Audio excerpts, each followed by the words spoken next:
नमस्कार, मैं हूं संदीप चौधरी। आज सबसे बड़ा सवाल में मैं फिर से दोहरा रहा हूं, फिर से पेट्रोल डीजल की कीमतों में लगी आग पर चर्चा करने वाला हूं।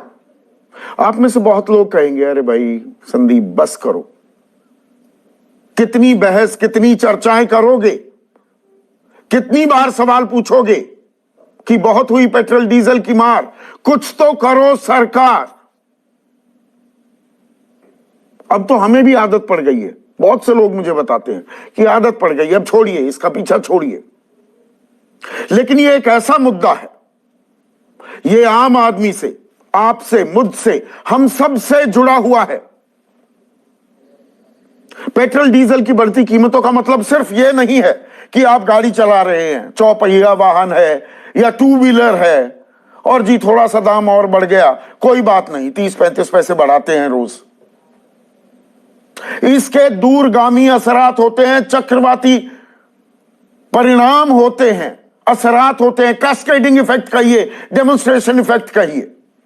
पेट्रोल डीजल के दाम बढ़ते हैं, आपकी जेब पर तो भारी पड़ते ही है, लेकिन महंगाई डायन को खुला न्योता देते हैं। फल फूल सब्जियां ये महंगी होती हैं क्योंकि डीजल पर चलते हैं ट्रक। बहुत सारे ट्रक अब सीएनजी पर भी चलने लगे हैं, उसके दाम में भी आग लगी हुई है। तो जहां पहले ही मार पड़ रही है, कोरोना की मार हमने झेली, लोग बेरोजगार हुए, दिहाड़ी मजदूर दरबदर हुए, पैदल अपने गांव अपने देश पलायन करने पर मजबूर हुए, नौकरियां गई ही नहीं, तनख्वाहें भी कटी, 30-30% तक तनख्वाहें कटी। 97% लोग कहते हैं कि हमारी कमाई, हमारी आमदनी कम हो गई है। उनमें से 55% तो कहते हैं पहले के मुकाबले कम कमा रहे हैं, और 42% कहते हैं कि जस की तस है। तो महंगाई दर को बीच में जोड़ लेंगे तो दरअसल 97% लोग पहले के मुकाबले कम कमा रहे हैं। तो यह बहुत ही अहम मुद्दा हो जाता है। और आज चर्चा क्यों?